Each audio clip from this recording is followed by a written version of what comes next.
So I just finished watching Mile 22, which is starring Mark Wahlberg and directed by Peter Berg.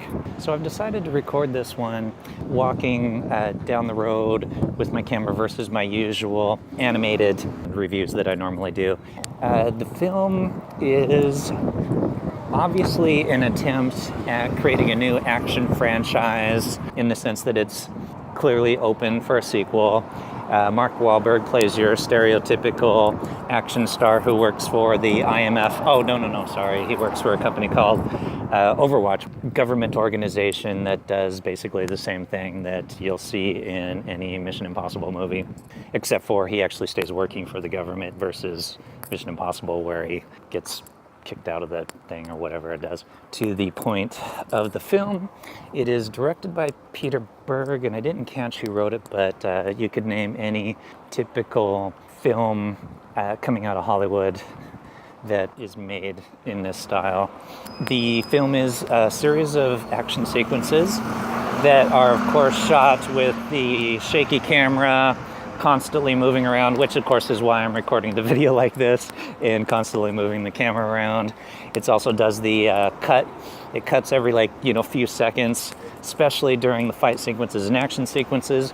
And it also does the extreme close-up. There's this one shot towards the beginning of Mark Wahlberg's character, and in the camera they close up in on his ear instead of the eyes for some reason, or they do this kind of side shot. But anyway, so it's extreme close-ups, a bunch of very narrow depth of field, a bunch of shots of your typical action sequences sliced together, a la the Jason Bourne films, but actually I think worse. I think they're taking it to another level of terrible.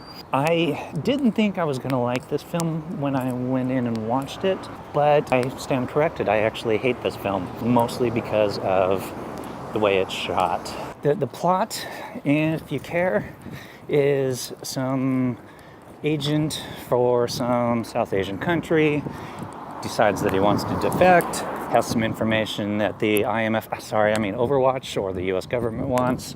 The job of the Overwatch team, led by Mark Wahlberg, is to get him out of town. So they choose to do this via driving. I don't know why they couldn't just fly them via helicopter, because they started off at the US Embassy in this particular place, which means there would have been a landing pad on the roof, and they could have just helicoptered that in, flown him to the airfield, and flew him out on the airplane. But this is, of course, much more dramatic. There's a slight twist at the end of the film, I guess. Maybe. I don't know.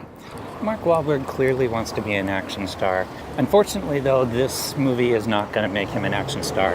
His character is this highly aggressive, super intelligent, total badass who plays with the rubber band on his wrist a lot.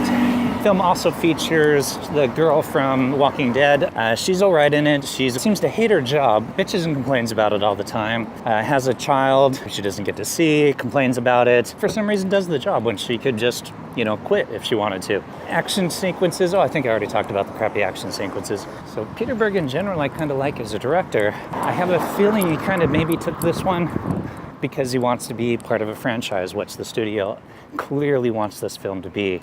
I keep wanting to think of something I like. I guess I like, what do I like about this film? There's literally nothing to like about this film. I'm sorry.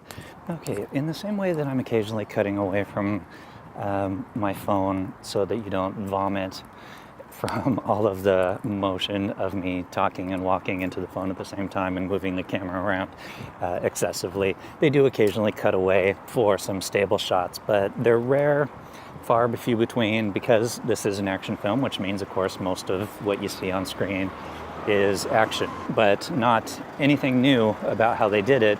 They just did it worse and more excessively than your typical action film coming out of Hollywood nowadays.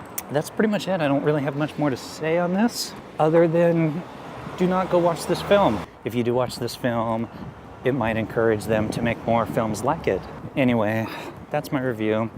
And if watching this review made you feel a little nauseous by me holding the camera right up next to my face and walking and seeing everything and the shakiness of the camera, Imagine what it felt like sitting in this film for 2 hours and watching that.